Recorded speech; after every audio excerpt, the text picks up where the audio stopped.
this was not the podcast that you were expecting. What's up, people? We're back. We're back doing live streams on Sunday morning. I'm joined by Nathaniel, Ahart, at least for the first half. We're doing something a little bit differently. Chris is going to be joining us in a little bit in order to talk about Obi-Wan for the second half. But for the first half, Nathaniel and I are going to be talking about, the latest great installment in a long line of terrible music biopics that just completely destroy the legacy of, the musical icon in which it is portraying. All of I that wouldn't and go more. that far, but All of that and more on today's episode of the Talkin' TV podcast.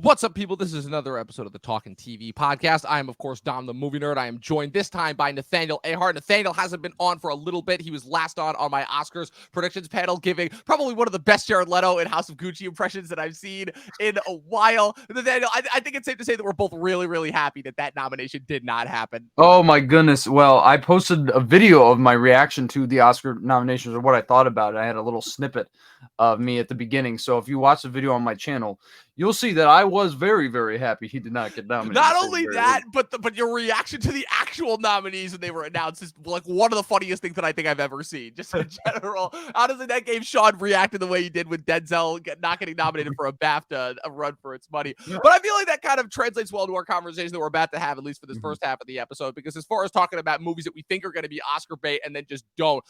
Man, I mean, the music biopic genre has been so weird. It's been so weird the last couple of years, I'm not going to say that, like, the biopic genre hasn't, like, been in trouble, but I feel like there's been this kind of weird aura in the air recently as far as, like, people who...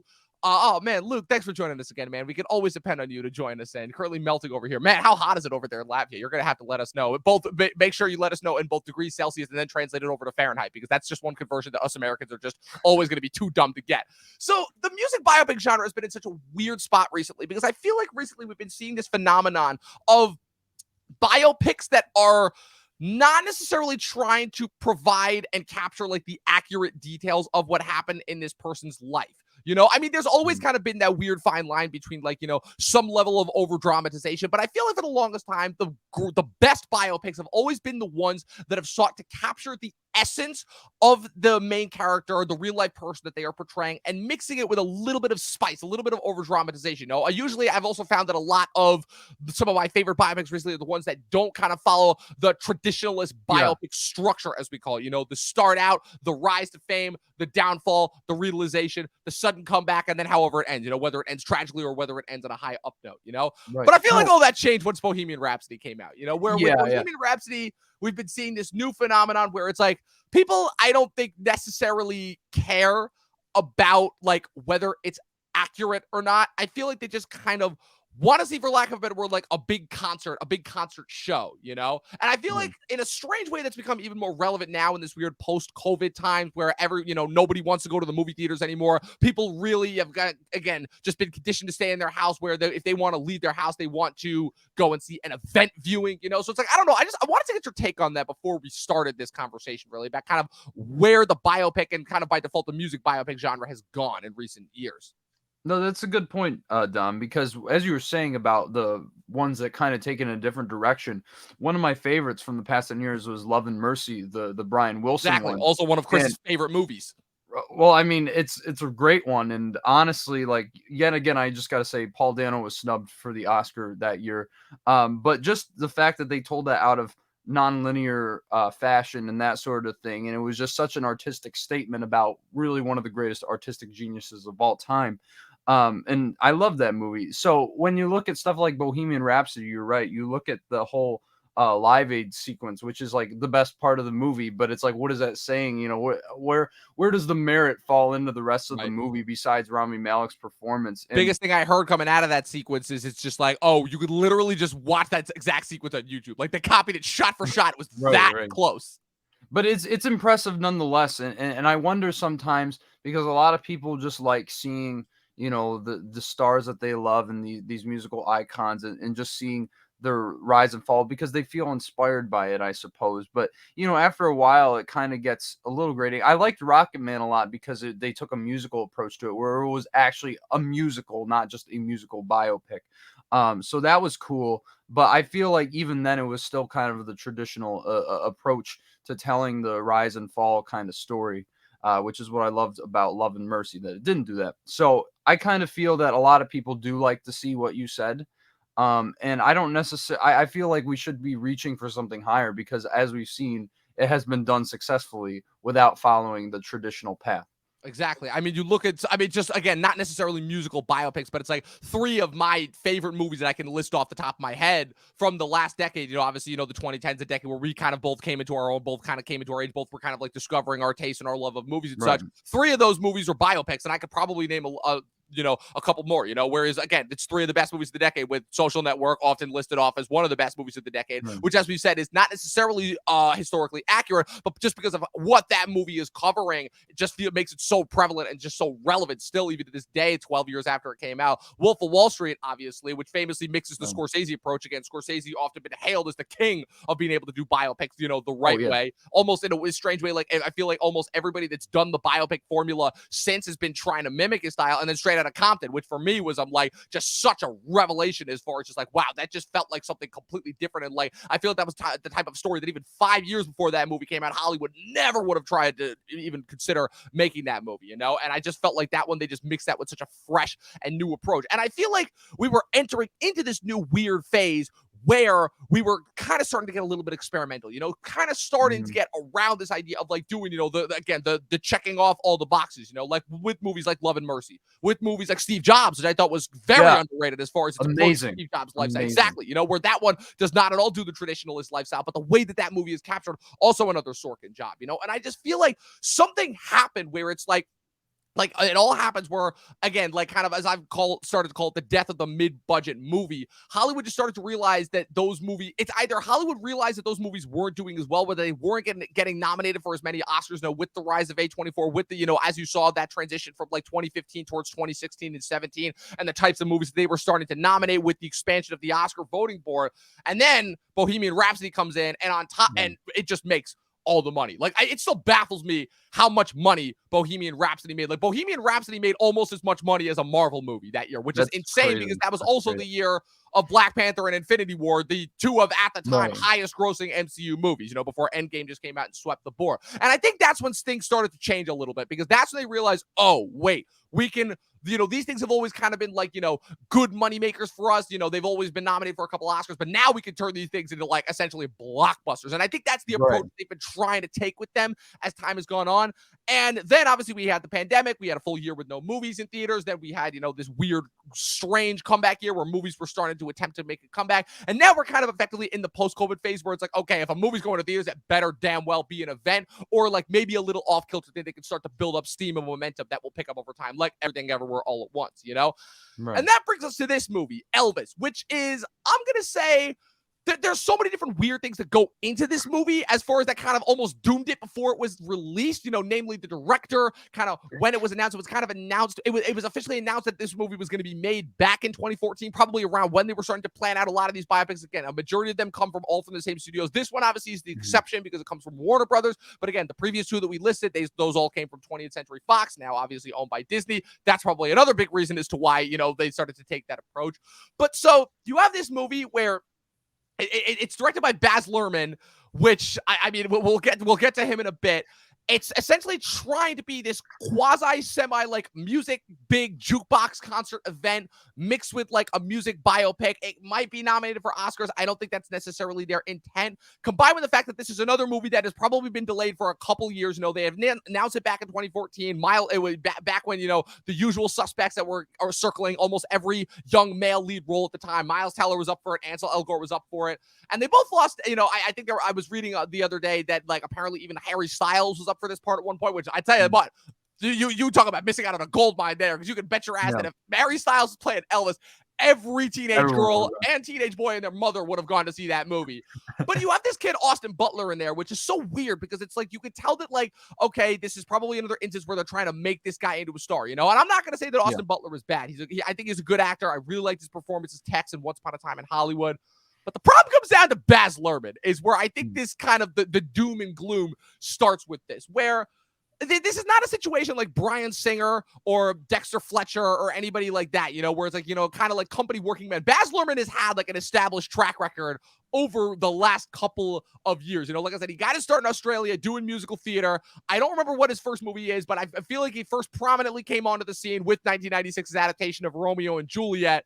But the big one, obviously, that he gets recognized for, that people still kind of, recognize for, and still go back to over time. He's gained a little bit of like a weird reputation in the last 20 years of his directing, because he's become one of those directors where obviously, there's the whole mantra of you love him or you hate him. But I don't know. The reaction to his movies have gotten so weird over the last couple of years, where I feel like in a strange way, Baz Luhrmann is like the Zack Snyder, but if he were a musical guy, where it's like, a lot of people and a lot of critics, I feel like, are not a fan of his style, but his diehard fans, oh man, you best not cross them, because they will defend him to the death. So I just wanted your take on Baz Luhrmann's style as a director, and also I wanted to, and just his style, taking towards his movies over the last couple years. He hasn't actually directed that many movies, but every one of his movies, oh man, are they an event.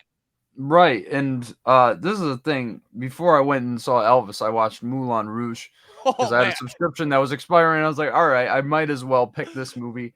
I think I picked the wrong one, because it sucks. And the thing is that I don't get about Baz Luhrmann. Why is everyone so drawn to this hyper stylized editing where he cuts every 3 seconds and all these corny ass noises going on, and they're like, like all this stuff you'd hear in a Saturday morning cartoon. And then he expects us to believe that Ewan McGregor wrote The Sound of Music in your song at the turn of the 20th century. I'm like, what the? It's just wait, that's so... a thing. For the record, I've never seen Moulin Rouge. So wait, that's actually a thing that happened. Yeah, he just says, "The hills are alive," and it's like, "Whoa, you came up with that?" I was like, "No, he did not." Oh no. So it's really... man, you want to talk about playing fast and loose with history? Right, and it's just his like very cavalier use of music and in modern music, and it's so bad, because there's like a scene where they're in like this kind of like brothel place, and kind of that's Moulin Rouge, and basically they're like singing Smells Like Teen Spirit, and I'm like, oh my goodness, like this is exactly what Kurt Cobain was against, and it's like, and you're doing for his music. I was just like, this is terrible. And then honestly, the worst offender in that movie is their version of Like a Virgin, which I won't even get into. Oh my god, I knew it was a jukebox musical, but Jesus. It's bad, and the only thing that's redeeming about it is they kind of stick the landing, but even then it's like so contrived, and it's just a bunch of nonsense. It's like, why do I even care? So I've never understood. It's just a self-indulgent splooge fest with all these references to music of the 21st century, and I don't understand for the life of me how this gets like nominated for Best Picture and Best Actor. Remember, Nicole Kidman also nominated for Best Actress. And her performance is very inconsistent, so I'm not really sure what's up with that. Though I will say Ewan McGregor is amazing, which I believe is going to be a good segue later on. But yeah, it's just so terrible, his style, the definition of style over substance. Ryan McGuire, my good friend here, he said that he's Baz Luhrmann, or I don't know if it was him or you, but they're basically saying that Baz Luhrmann is like the Michael Bay of musical film. And I was like, well, that's I said he's so like the accurate. Zack Snyder of musical, so that's not too far off. So yeah, I just never understood this style. Obviously, I still have to see Romeo and Juliet. I have to see The Great Gatsby. Trust me, you're not missing anything there. You're not missing anything there. Like, I will watch The Great Gatsby though. It's so funny. My one friend, I was talking with my one friend the other day. He was like, he did the Romeo and Juliet. He's like, yeah. He's like, how could you not like that? It was Romeo and Juliet set in modern times with guns, but they're talking in like old Shakespearean lingo. He's like, how could you not like it? I'm like, okay, just stop talking right there. I wanted to answer some of these questions. He's like, does Elvis at any point say "oh sport"? Well, I would have to actually remember what actually happened in the movie, because in order to kind of break down my thoughts on the movie watching, I'll say this: I haven't seen that many Baz Luhrmann movies. I watched Romeo and Juliet in high school, and that was enough to make me almost hate DiCaprio until I watched Django Unchained. I have not seen any of his other movies. He has only directed, surprisingly enough, like I think 4 other theatrically released films: Strictly Ballroom, Romeo and Juliet, Moulin Rouge, Australia in 2008, which I think is the only one of his movies that has kind of fallen through the cracks and is for the most part critically reviled. We did that one with Hugh Jackman. Great Gatsby in 2013, which for the most part I think still people like. I think that's like kind of like the one movie that snuck through where it's like, okay, that's the one movie where it's like, okay, the critics could get on board. I think probably because it wasn't a musical, so it was just his style. I'll say this, like, he's got a very good sense of like extravagance. That probably comes from his history of working in the musical theater. So I can understand why his style could be so appealing for a decent amount of people. I really, really again appreciate like he's not a guy who likes to cheap out on sets. Like you could tell that it's like he really like puts all of his thought into the production design because he's really just he wants to have a lot of space to move around. Now, why he wants to have all that space, I don't have any idea because he cuts his things and like every like not even like full frame, like he cuts everything like on half a frame to the point where it's like there's so much spinning camera. It's funny because I remember the Nostalgia Critic kind of pointed this out back in the day where he's like the reason why his style is such a turnoff is because his sets and the looks of his things are so good, but the editing is so frenetic and fast-paced all around that you don't have a chance to appreciate any of the style because you're just being moved on to the next thing so quickly. Now, strangely enough, I think that might be why I feel like a lot of people in our generation are actually like drawn to his movies because again, people our age have no attention span. It's one of the reasons why, again, everybody complains about our generation as far as because we can't pay attention and sit still for 5 seconds and why we're always drawn to streaming and stuff, So in a sense, I can kind of understand why his set style would be more appealing because it's cutting so frequently, people are like, oh, okay, what's going on? And they kind of like want to pay attention. For somebody like me, though, I can definitely say that the first 10 minutes of this movie almost gave me a stroke in the theater, like just with how fast it was cutting around, the way that it was trying to tell the story, on top of the fact that it was already checking off all the generic biopic beats and signatures, where it's like, you have this figure. It's like, let me tell you a story about how I met this one significant figure, and unfortunately it's told by Tom Hanks in one of the most ridiculous looking fat suits. I still can't even describe what accent it is. Like, I know that Tom Hanks has been trying to break into like playing villains for a while now. He tried back in 2017 with that poor James Ponsell disaster at the Circle, where he was trying to play like a tech CEO, an evil tech CEO, and that just did not work at all. And now you have this movie where where they're trying to center the movie around Tom Hanks as the narration device. You always see this where it's like, okay, you have the main character, the main historical figure that it's based off of, but then you'll always have some side character, some major supporting character that they try to boost up as like being in the co-lead situation, as far as like, oh, he's the narration device. And that's what we get here with Tom Hanks' portrayal of Colonel Parker, who is famously Elvis's, as he said specifically, he was his promoter, not his manager. He was very, very specific about that over the next couple of years. And what we have here is yet another generic biopic that points out things that you could probably find out just by reading on the internet in much less time than this 2.5 hour monstrosity. Because that's right, this movie is 2.5 hours and you feel every freaking minute of it, Is it necessarily unbearable the whole way through? No. And I'll say that, well, there might be some people that might enjoy this. I feel like the biggest thing that I'm trying to figure out about this movie is who is this made for, really? Because I feel like because again, Rocket Man was a bomb when it came out back in 2019, and that may have been just because of the musical style structure and the approach that they took to it. But the biggest thing that I'm trying to figure out is just who is this movie really made for? That's what I really can't wrap my brain around because again, you saw the majority of people in our audience were all like 50 and 60-year-olds, people who probably like listened to Elvis when they were a lot younger, and probably, were waiting to see a biopic about this. But for the life of me, I don't know a single person our age who's going to go and see this movie, Well, I was, because I'm a massive Elvis fan. As you see, I got my Elvis doll in the background there. But I was just kind of like, okay, it's not going to be a great biopic. And this was before I even watched any Baz Luhrmann. And I was like, I'm just going to see it for Austin Butler, and that's it. But as you said, to the point where, what was this made for? Like, what group of people was this made for? You got like him walking down Beale Street in the 1950s, and then Doja Cat starts playing. And it's like, what? It's like, what? Like, why are we having like a trap song in a movie about a 1950s rockabilly star? Like, it makes absolute no sense to me at all. And this is yet again why I hate Baz Luhrmann's use of modern music in his films, because it makes no sense at all. It adds no context whatsoever. It actually distracts from the context, and you really just are left feeling confused and just, I don't know. I was kind of pissed off because I was like, let's just hear that good rockabilly rock and roll music, man. Right.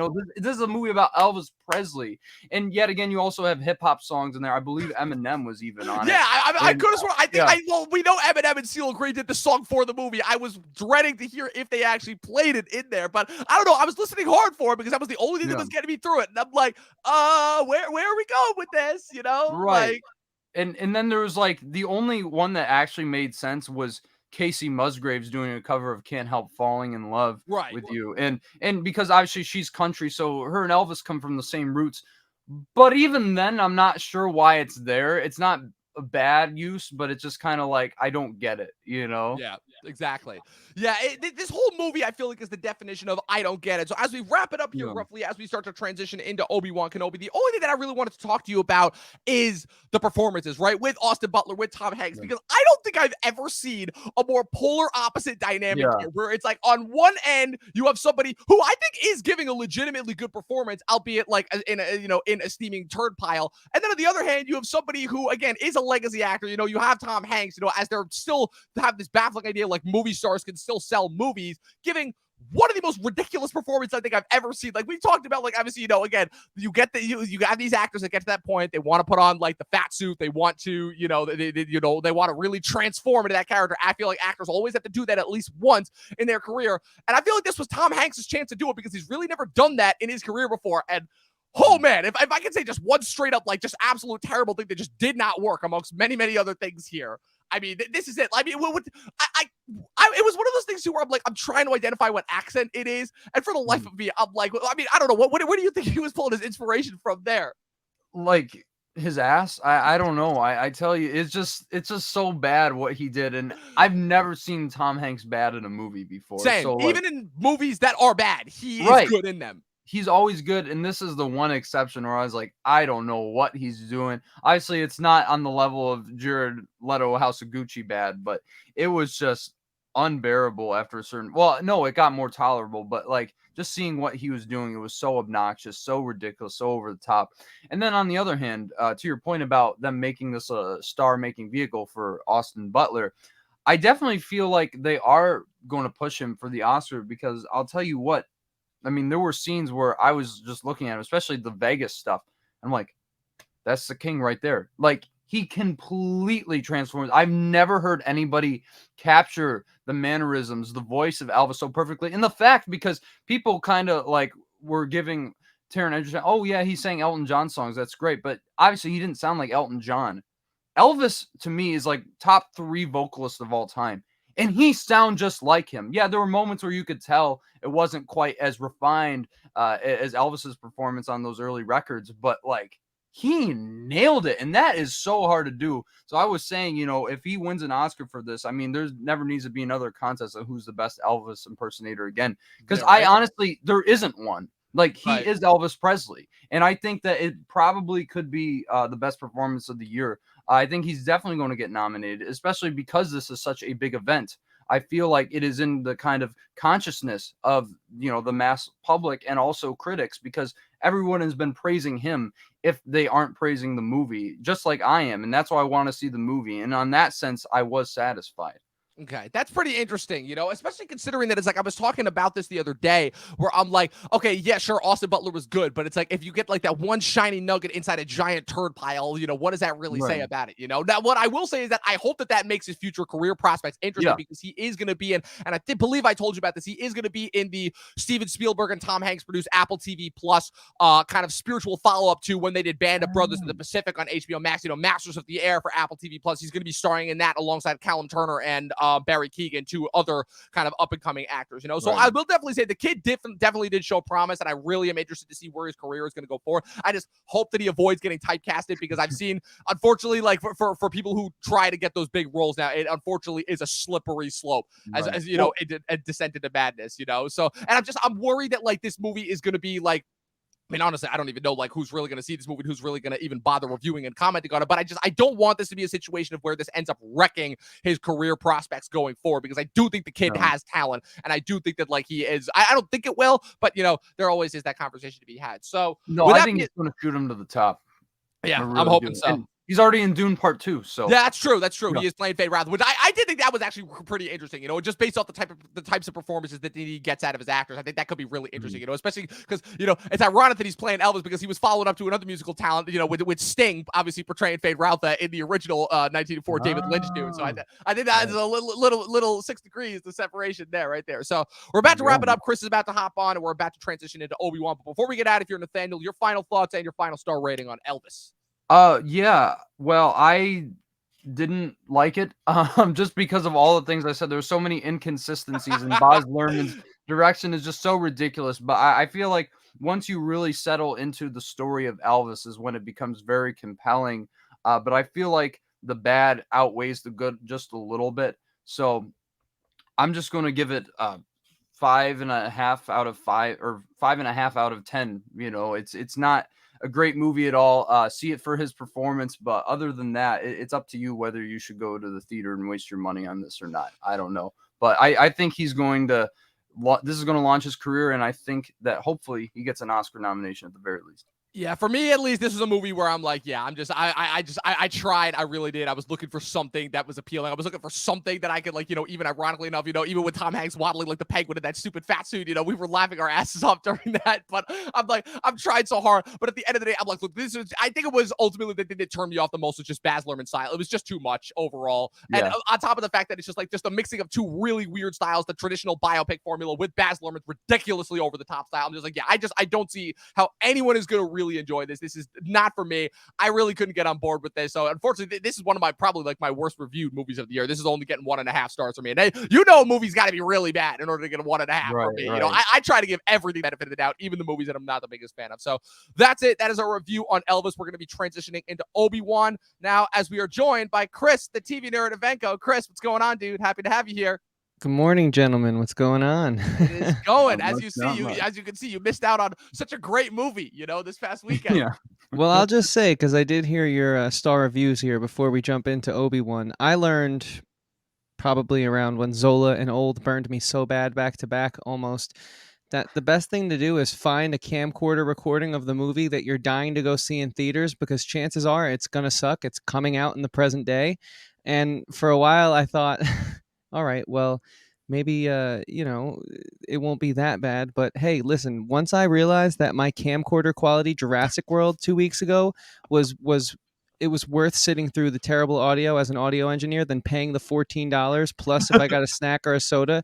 I that's the way to go. And I love what our compatriot David is doing here on YouTube, Flicks Talk, which I got to bring him up because he just hit 27K and he's been a homie and a supporter. So congrats to him.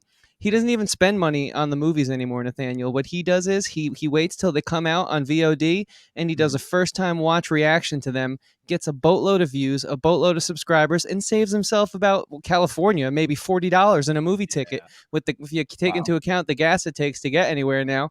So Right. yeah, the movies are dead and they killed the king, it seems. Anyways, let's talk about another trilogy Well, I was that's about dead, to say, I right? think that's such The a great King's transition Football. into our next topic, because what I was going to say is, I'm like, Chris, obviously we've been talking so much about how streaming has literally replaced movies as far as quality goes, but I mean, you can imagine my surprise when, we had yet another mediocre Star Wars streaming drop after we already spent 7 weeks reviewing one back in January. We kind of said to each other, I'm like, look, we're done. I can't do this again, And then we watched the first episode. I talked about it a little bit with Brandon back on our Memorial Day extravaganza, kind of, just the first 2 episodes, just to, get an idea of what it was going to be overall. And my biggest thing so you can imagine my surprise when you said you actually wanted to review it. And my first question was, why?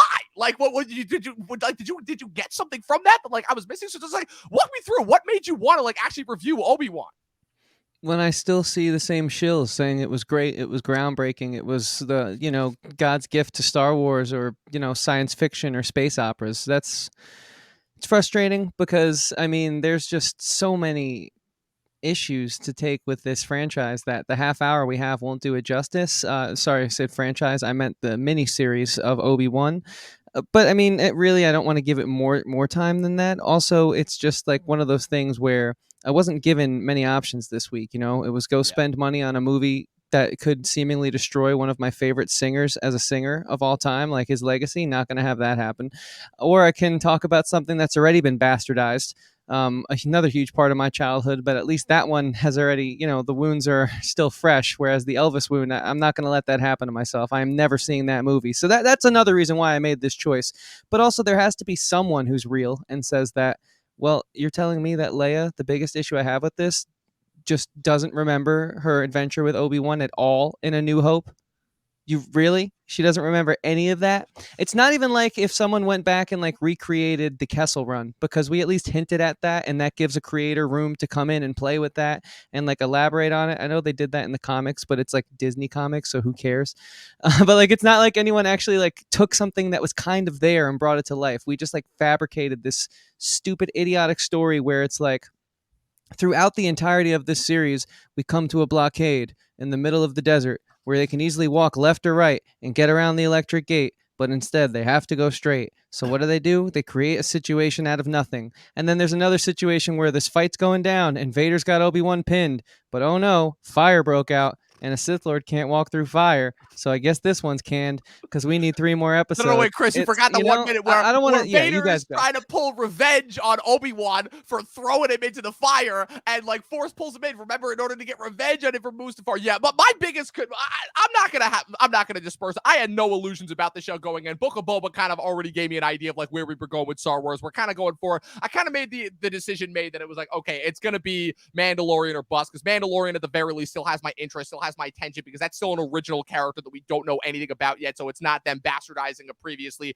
established character, really. But the biggest thing for me, obviously, going into the show, like I said, Brandon and I talked about it a couple weeks ago back during the Memorial Day extravaganza, where we talked about kind of, Brandon brought up the criticism that the biggest problem with the show going forward was, like you said, Chris, it wasn't telling us anything new. It was trying to retrograde all this canon. It was trying to introduce all these things that like really didn't need to happen for no reason. And ultimately, what did it result in? It resulted in, okay, him being able to get in touch with the Force with Qui-Gon, him, getting past his trauma of Anakin. Again, all shit that we knew. This is not necessarily the biggest problem I feel like going into the show was that it wasn't telling us anything new that we didn't already know about Obi-Wan, which is consistently what I like to call the prequel problem. It's what people always talk about when they talk about prequels, the idea that you're always going to know where it's going to end, And what's made even more disastrous by this is when you get amazing prequels that are doing it right, like Better Call Saul, where, okay, you may know where it's going to end, but there's so much crazy stuff that's going to happen along the way that is just so good at drawing out the tension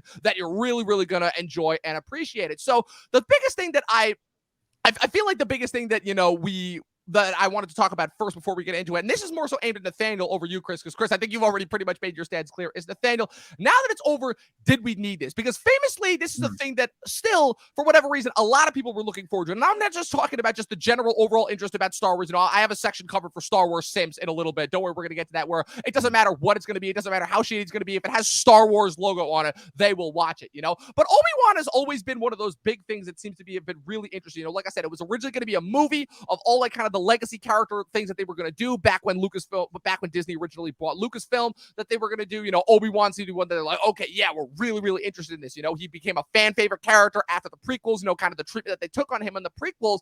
And now after this, where you have essentially this movie that acts as like this extended movie, I should say, that acts as like a snatch and grab mission where he has to rescue Leia and then help this one section of the rebellion, despite the fact that it breaks all sorts of timeline and chronological issues, while he's also trying to deal with and overcome his trauma about Anakin. Like he was saying, the Logan formula, like Brandon was also saying, the Logan formula, it's all there, definitely. But I think to even compare this to Logan, I think is doing Logan a disservice. But my question for you, Nathaniel, is now that it's over, did we need this? And I know that's kind of a redundant question because technically none of this stuff we need, because again, it's just Disney trying to just push out content in order to get more Disney Plus subscribers and fill up their content library. But I guess from like a sense of, do you feel like this told you anything about this character or the story that we didn't already know? Right. Well, first I want to say to Chris's rebuttal, I do think that Legacy of Elvis will always be riding high no matter what. So, and also I did want to say that I feel like with the whole Leia thing, I get it's like pretty direct. Obi-Wan, you served my father in the Clone Wars, but I feel like there might be a little bit of like you can read between the lines, and perhaps they knew each other. I don't know. I didn't read it that way personally when I watched the show. But to answer your question, Dom, I mean, really, is anything necessary? You know what I mean? Because but I don't know. Because like the thing with me, to be honest with you, like this show, because I don't eat up everything that they, Star Wars hands out. I mean, Rise of Skywalker, bad movie, and just everything that was wrong with Disney running the show. But what I will say is I understand the flaws people have, because obviously this could have done quite a few touch-ups script-wise.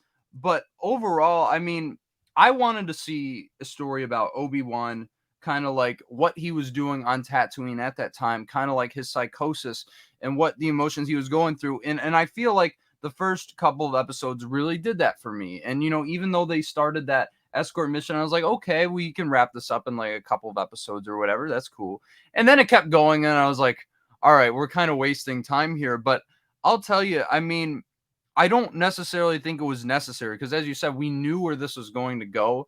But honestly, I absolutely loved that finale.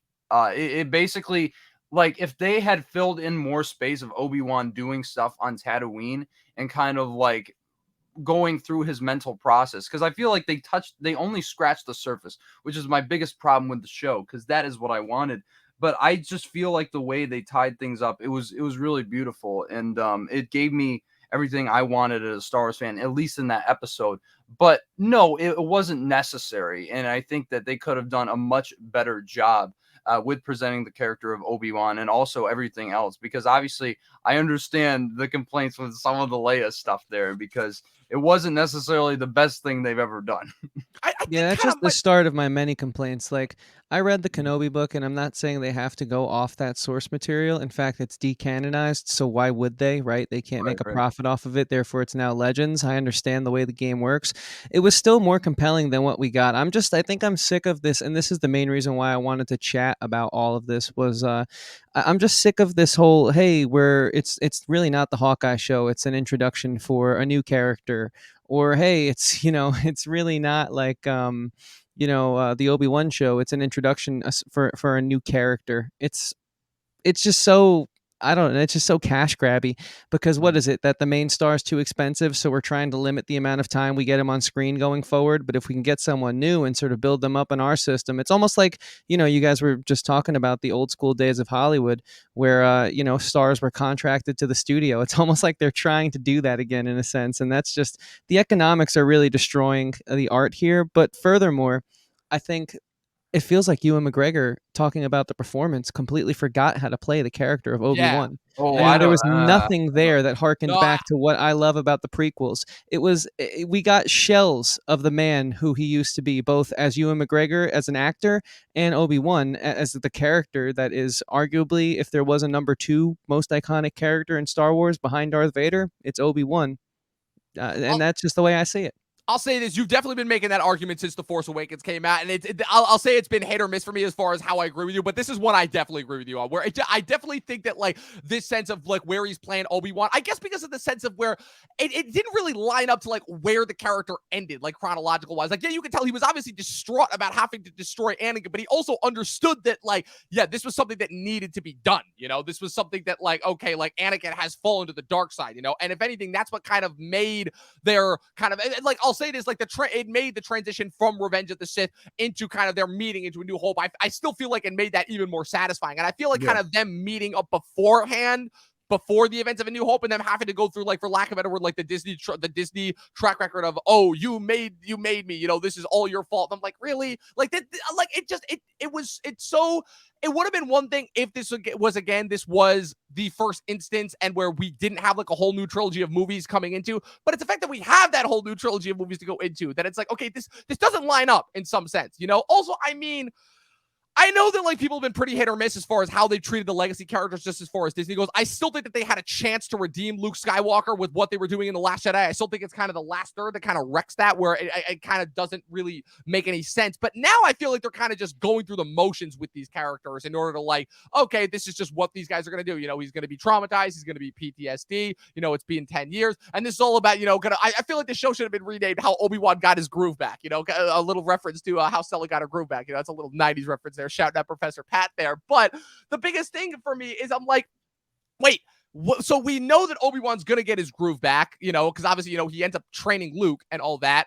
And you could tell that they're saving Liam Neeson for the last episode. And I'm sorry, like, Nathaniel, I'm glad that you liked the episode. For me, the line that ruined it, because I'm not going to lie, I was so checked out by the time we got to those last two episodes. I kind of just kept them on in the background. And I will say that, like, there was some very, very entertaining hand-to-hand combat between Vader and Reva in episode 5, where he just, like, where Reva was trying to, like, get the one-up on him, and Vader was just smacking her down and proving it's like, yeah, I'm Darth Vader, bitch. Like, great, come on, yeah. you're not going to get the one. I was just laughing during that. I'm like, that was a comedy to me, basically. But that one moment where Liam Neeson shows up at the end, I'm just like, okay. Like, the thing that killed it for me was it's like, oh, I was always here. You just weren't ready to see. I'm like, get the fuck out of here. Like, come on. This is I thought it was great still. I was like, holy shit, but I don't know, man. I'm kind of past those moments where I'm like, you really have to earn those moments for me. And like Disney has already been running roughshod and kind of taking advantage of those moments a little bit too often these last couple of years. And I'm like, yeah, no, I'm sorry. Yeah, like, they're not going to work on me.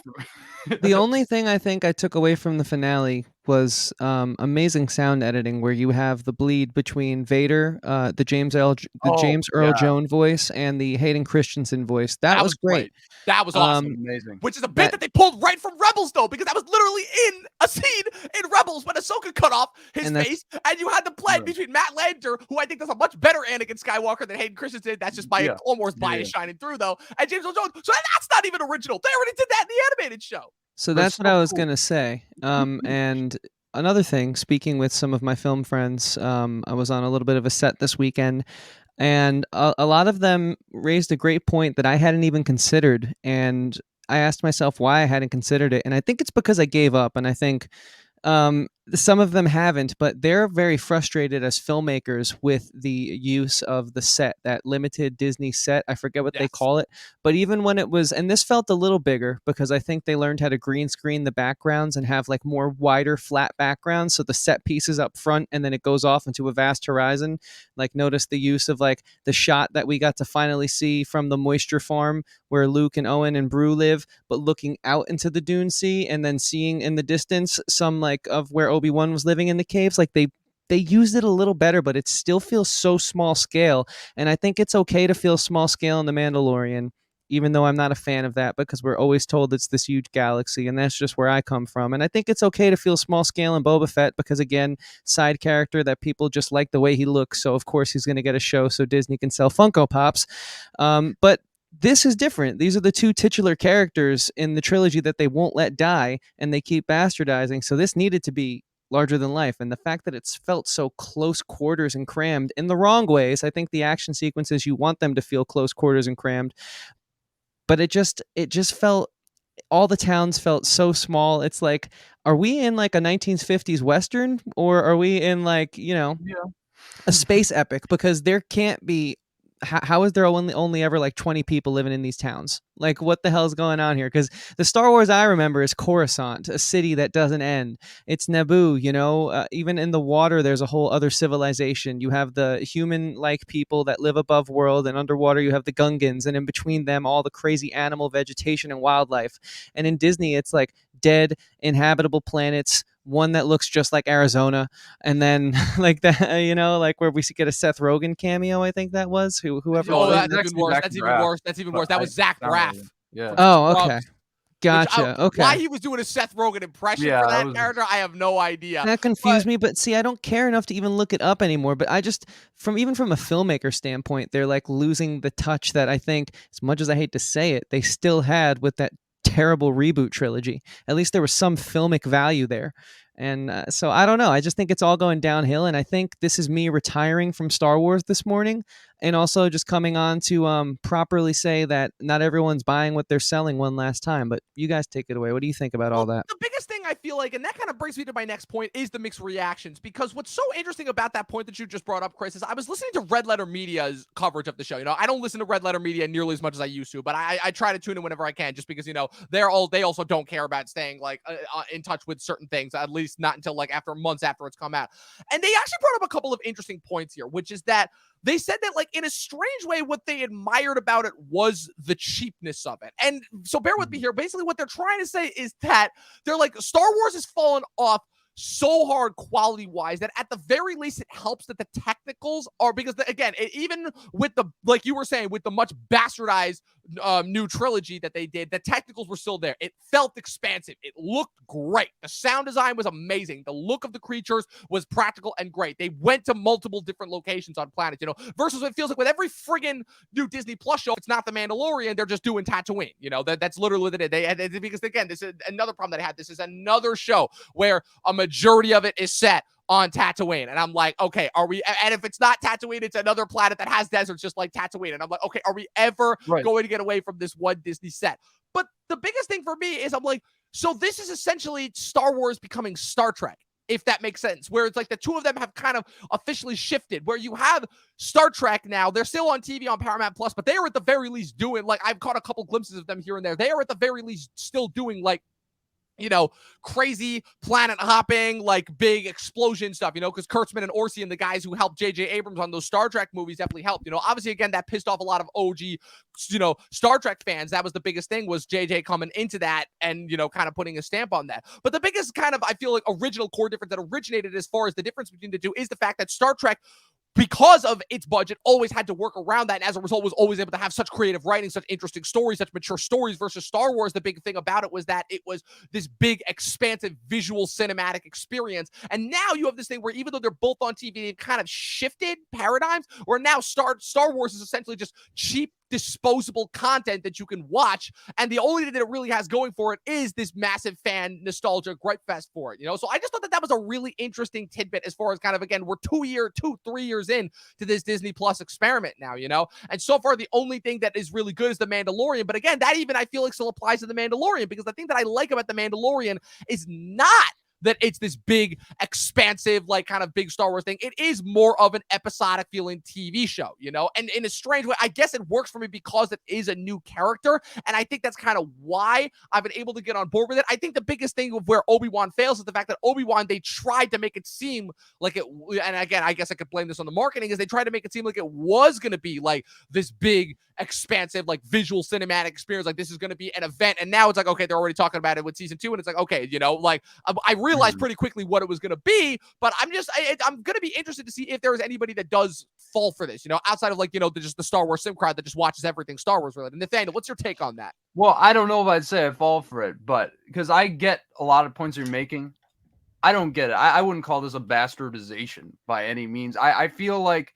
yeah, as I said, it wasn't necessary, but I feel like they didn't really ruin anything, like, from what I watched. And I really did like what I saw overall. And honestly, the cheapness of it, and to your point about Tatooine, I mean, well, we knew it was going to be on Tatooine. I mean, Well, it's yeah, Obi-Wan, but I guess and I the want to get idea away that, from like, Tatooine too. Trust me, I it's do. like, can we just have But- something that doesn't take place on Tatooine? I swear to God, we're going to get this Ahsoka show, and they're going to find some way to bring it to Tatooine. Mark my then word. I'll be pissed. But for this, I don't know. Like, I felt like I wanted to see more of what he was doing there, because it just turned into an escort mission. I mean, how many times have we seen that?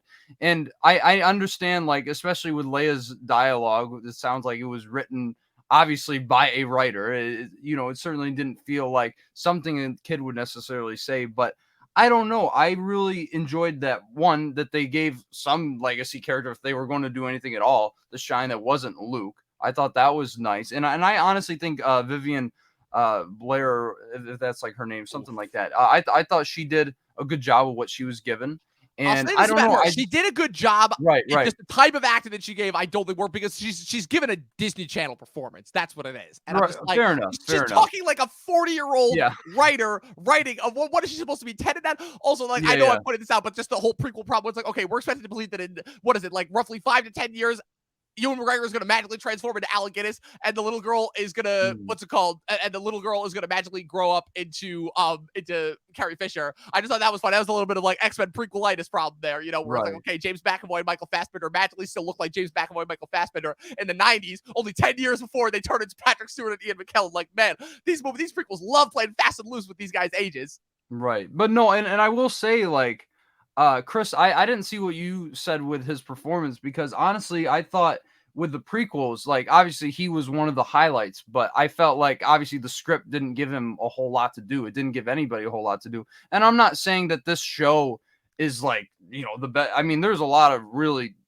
terrible stuff when it comes to plot holes and conveniences and just, some corny lines thrown in there. But I thought this is his best performance as the character. I mean, especially that final confrontation between him and Vader was just such an emotional moment for him, and just kind of like the realization. And I love that moment, because that really felt indicative of where he would be at A New Hope, and how he sees Anakin as Vader. I thought that at first I was a little iffy on the showdown, how they were shooting it and all that stuff. But by the end of it, I was really, really compelled, especially by his performance. But I do admit, as I was saying earlier, they could have gone deeper. And that was my biggest problem with this show, is it felt like, but then again, it's a sense of expectation against, you know, what they actually presented. But even so, I feel like they could have aimed higher. And I mean, just as you were saying with the cheapness of it, I do feel like, especially that Leia chase scene was so stupid. It was like, oh, you really expect her to outrun Flea? And also, why was Flea in it? That was like the No, weirdest thing. not even I, that, not even that. The part where the dude in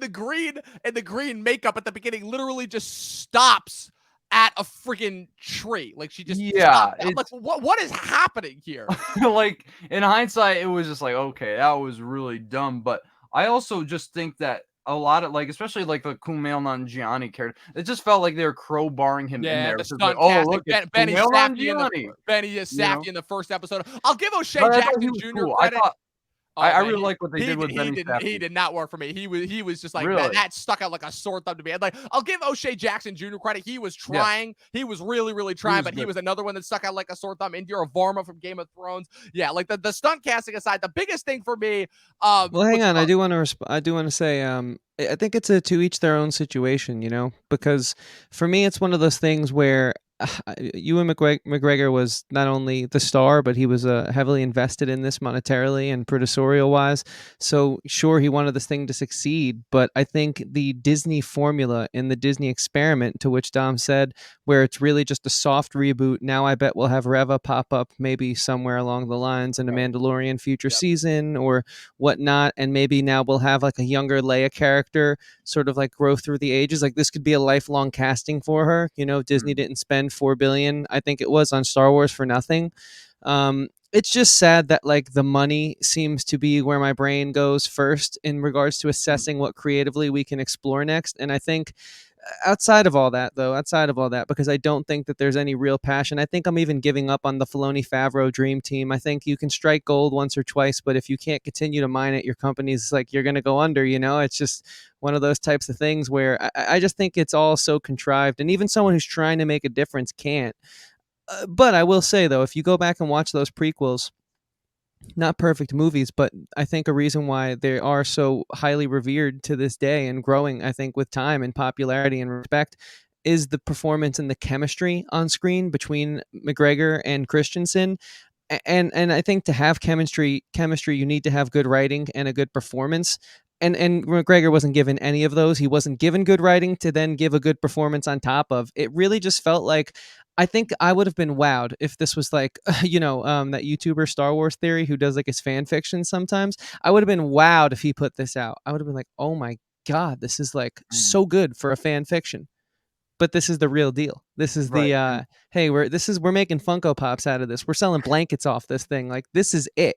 And if this is it, sorry guys, I might go watch Halo season 2 over the next Disney Plus Star Wars Wow, thing. that's You know what I'm Yeah. saying saying? a lot. Seriously, because I at least know that it would never be anything important to start with. Like Star Wars changed not only storytelling, but it changed technology in cinema. It literally challenged every other sci-fi filmmaker to do something better than what had come before it. So for them to just like, I don't know, pour salt in the open wound of what the reboot trilogy did, it to me it's just. But I mean, okay, so you have him say the classic line, "Wow, Yeah. great!" Like Yeah. it did nothing. I get that for sure. Yeah. Yeah. Okay, so he's he does the little hollow thing in the corner, and he speaks to another old character from the prequels who's also boring for some reason now, who I used to love, and I used to love him as a kid, who could care less about Senate and politics and all that stuff. So now the guy that I actually like politics now, who's the politician, is boring. It's not just because I've changed. It's because the quality has completely drizzled out and gone elsewhere. It's gone into the plush toys and the toothbrushes and like the Star Wars masking tape. Like that's what they'd rather sell than a good product, a good I show. just Man, In my opinion. wow. I just wanted to point out. Well, I just wanted to point out a couple of tidbits that I just thought were hilarious that ended up popping up. So they both concern Hayden Christensen because obviously it was a big thing. That was a big marketing sell. I was like, wow, Yeah. Ewan McGregor and Hayden Christensen, they're both back. First off, the fact that unlike Ewan McGregor, who's been pretty consistent in movies and TV in the last like 10, 15 years since Revenge of the Sith, and for some reason has not aged. In fact, I think he's aged in reverse. He literally somehow looks younger now than he did like 15 years ago, 16, 17 years ago when he was in Revenge of the Sith. Hayden Christensen has barely been in anything since then, and oh man, has he aged. Like he is, I think he's like 42, 43, and he looks like 50. Like the years have not been kind to him. And the other thing too that I thought was hilarious, and I believe I pointed this out to you, Chris, is that in addition to having Hayden portray Anakin once again in the flashbacks. They also have him like actually portraying Vader in the suit, like he's in the suit, Yeah. you know. And so I think that's one of the reasons why the opening fight, the first fight between him and Obi-Wan in that third episode is so terrible, because they very clearly have to cut around it, because Hayden Christensen is not nearly as tall as David Prowse, who portrayed Vader in the suit in the original Star Wars prequels. So it's very clear that they have to cut around the fact that he's standing on a box in order to portray that, like, you know, he's towering over Obi-Wan, because he's got, like, again, they put the metal stilts on in order to replace the limbs that he lost when he was fighting Obi-Wan. So it's clearly that contributes to his height as Vader. But now that Hayden's in the suit, I just thought that was hilarious. Like, I'm like, oh, that's why that fight looks so terrible, because they have to cut around the fact that he is like not like 9 feet tall, or however tall Vader was in the original. So I just thought that was funny. There's one more point that I wanted to cover before we wrap this up and get out of here, which is, I put this here specifically, which is Star Wars simps, which is, I feel like we haven't talked.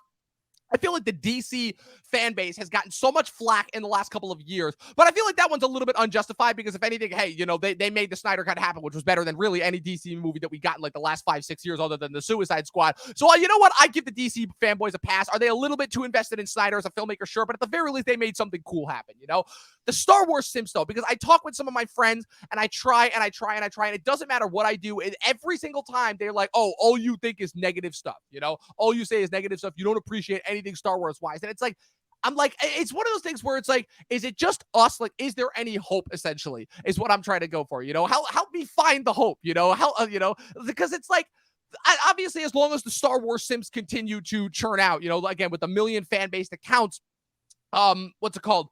You know, they'll continue to make this stuff. But the biggest thing that I guess confuses me is the fact that it would be one thing if this was the only Star Wars thing that we could get. But again, we have how many different fan films, how many different like fan theories that we get on YouTube. Again, I remember watching a Darth Maul, just a short, a couple of years ago, where it was just him slicing and dicing with different Jedi. And even though that was very clearly like a fan-made film, that was better than any of the Disney Plus things that I've seen, even better than certain instances of The Mandalorian. That was before we got the final season of the Clone Wars, you know? And obviously, yeah, so it's this idea of Star Wars becoming disposable content. But I guess what I'm trying to get at is, will there ever be people who start to actually see like that it is just becoming more disposable content, or where is the line? When do they start realizing that Star Wars is not special anymore?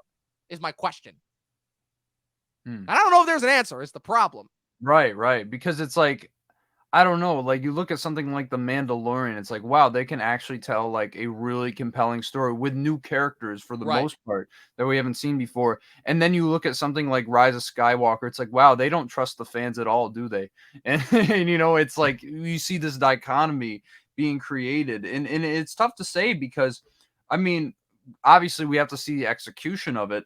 But look at Taika Waititi saying, you know, like, we're sick of revisiting the same old characters. Like, when I'm going to make this movie, it's going to be all new stuff, new worlds. And that's great. And if we get movies like that, I feel like a lot more Star Wars fans are going to be satisfied, because that's what we want to see more than anything. Yeah, I enjoyed Obi-Wan. I really did. I liked it a lot. And I know, I guess that seems to be a controversial take here, but I do think that, you know, it's like, is this the same stuff I want to be seeing over and over again, just regurgitated like these same characters? No, I don't. And I really can't wait to see what they do with these new stories that they are seemingly planning, because I think that will tell us eventually whether Star Wars is, you know, worth revisiting, and worth kind of like investing money into these new stories and these new tales to tell. So I don't know. I think it's sight unseen at this point. Yeah. Chris, what's your take on that? Yeah, I mean, I do think it's worth revisiting. I think the only reason that I am remotely interested in film, it's the only creative thing Star Wars is outside of music, as a little kid, that like got my ears to peak up. You know, I didn't know. I mean, my family sat me down. We watched all the classics that a kid should watch, really, in my opinion. You know, Ghostbusters, E.T., Rocky, Platoon, Full Metal Jacket, all those types of films. And yeah, I enjoyed them, but the only ones that really stuck with me and that I appreciated at a young age, whereas I was first appreciating music as a young artist, was Star Wars. So there's definitely something worth exploring. That's not an original take. You know, millions of filmmakers and aspiring critics and creatives all over the world have been inspired by what George Lucas did. It's just that George Lucas was originally inspired by passion, and when he revisited the prequels in the late 90s, early 2000s, again, it was passion. Disney is inspired by the dollar sign. Money, And I yeah. think if there's anything lately that we've seen. The dollar sign is very important and very, sometimes, unfortunately, the bottom line is more important than a tight script that has meaning and passion. And so, yeah, I do think there's always going to be something to revisit. What do I want outside of the economics? A clean start. I love the Skywalkers, but let them rest. Give them a break, man. Give them a break. We have Old Republic. We have Far into the Future. We have whole other systems, star systems that the Empire has even spoken at length about not even getting to yet. Let's go there. There's got to be other Force sensitive users that have no idea about Coruscant, Tatooine, Hoth, Endor. Let's go there. Clean start. Just give yourselves a break here. You know, like I know the viewership is all we care about, and Obi-Wan was the highest viewed Disney Plus debut. I think something like 2.1 million, next to Miss Marvel's pathetic 700,000 in a debut. So they're really saving their ass with Obi-Wan this month, but just give us something new, like you guys are they're just lucky that they have enough money to buy the critics. That's all I'll say. Yeah. For sure. So that's really it. That's all that we're gonna say. Like I said, I this is why, again, I know that I'm standing on Soul Isle here, but this is why I will continue to champion the animated stuff as far as being best, because we still have another season of Bad Batch coming out. We got a couple of bonus shows coming out, but I'm really only focused on Bad Batch because that first season was just so unbelievably awesome, and I still just can't believe what they pulled off there. I'm looking forward to Andor. I think that's gonna be good, but that's because that's a different creative team coming in. That's Tony Gilroy, who I think was the saving grace behind Rogue One. So I'm hoping that Andor could be a little bit interesting, a little bit different. We still have Taika Waititi's movie. We still have The Acolyte coming out. So that could be something different, something new, something interesting. But again, it's like I said, we live in the era of IP. It's not going to fly unless it's something that like people recognize. Let's hope that Taika can make something interesting here. But with that being said, I don't know, your guys' final thoughts, final star ratings on Obi-Wan Kenobi. Yeah, I mean, I'll just say first of all, it was a pleasure to chat with you, Nate. I liked what you had to say about the Elvis movie. You seem this is my first time meeting Nate, just so everyone knows. Yeah, what a pleasure, man, to finally get on here with you. Definitely, yeah. No, you seem like a really solid film critic. I liked what you had to say, and even though we disagree, you raise good points. I grew up loving Star Wars so much that I just can't stand to watch it be dragged through the mud like this. I also don't settle, like I haven't put new music out in almost 3 years for a reason, right? If it's not ready, I'm not just going to throw it out there just because I need to get content out to people. My art means something to me, and I thought Star Wars once meant something to the creators. So that's why I have to give this a pathetic 0.5 on the out of 5, because it's just no longer will I be a victim of what I claim to realize, which is suffering the fools at Disney who keep feeding nonsense down my throat. I'm done. I'm out. This is it. I'll watch Bad Batch because I'm hoping that some of the lifeblood from the Clone Wars cartoon and now the first Disney Plus season's there, but maybe I'll watch Andor. Maybe not while it's airing currently. If I'm ever bored, maybe if I get really sick and I just have to like lay in bed for 3 days and I have the time, I'll watch Andor. But I'm going to work on a film or write a script or work on a song instead of wasting my time watching that nonsense. That's for sure. So yeah, 0.5. But it's still a pleasure meeting you, Nate. This has nothing against meeting you. There's one good thing that came out of this episode. What about you though, man? What's your take on all this? Wow, because I feel like now it sounds like I'm being the one buying into this, but really, like, I've been criticizing Star Wars for a while, based on everything you guys said. Like, really, I am one of those fans who's vocal about it because I don't want to just eat up everything they give me. But I will tell you, I got a lot out of the show, especially the first few episodes, really diving into what he was doing. But besides the fact, as I said before, like it just felt like after a while, we're just going to continue with this escort mission. And then, we're not really going to focus on his psyche. But I'll tell you what, I just felt very satisfied by the finale. Sure, it was fan servicey. Of course it was. But I feel like for the characters, especially bringing Reva, who I felt was very undercooked for a lot of it, like actually giving her like an emotional arc, I thought was such a satisfying ending. And yeah, I really feel like they could have done so much more. This could have been like an amazing show. But for what it is, I really did like the approach that they took, and I really did like the kind of low budget, more intimate sort of setting. And so, yeah, for that, I'm going to give it a 4 out of 5. I really enjoyed it. So I guess I just don't see quite to the extent what everyone's talking about. Of course, there are the flaws and the conveniences that just don't make any sense. But overall, I do feel like this, if anything, it strengthens parts of the original film. I feel like once again I'm kind of in the middle of everyone. I'm trying to give it the best of all sides. You know, my whole thing is I'm like.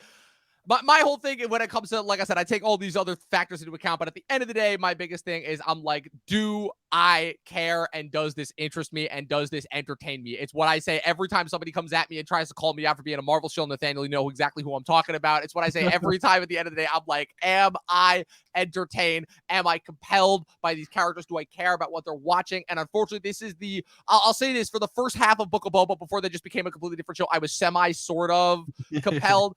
But I'll say that once we got to the second half, like I said, I was just so beyond bored. I just didn't care what was happening. The last 2 episodes were literally just background noise. I don't care. I didn't care.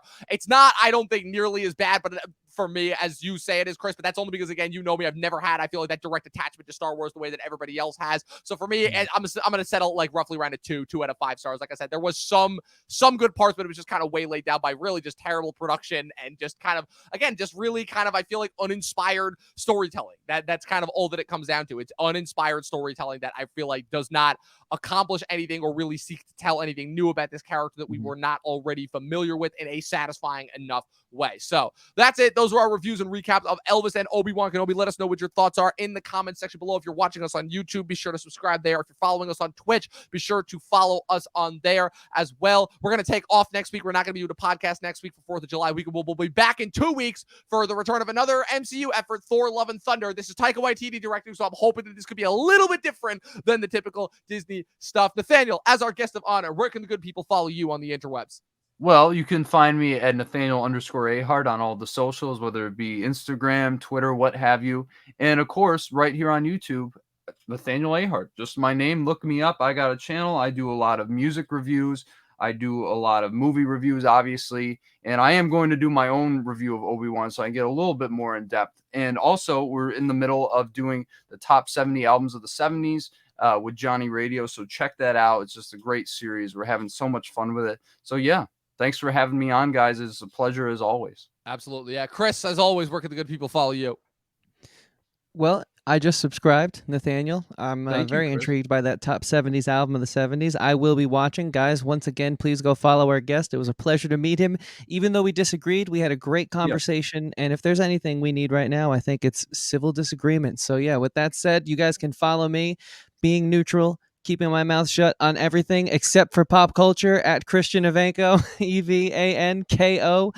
That's the name. Please go and find it, follow it. I have music on the horizon, which I cannot wait for you all to hear. It's not going to be undercooked like Obi-Wan was, and it won't be overcooked either, because that's also a problem. You know, eventually you have to rid yourself of the demoitis.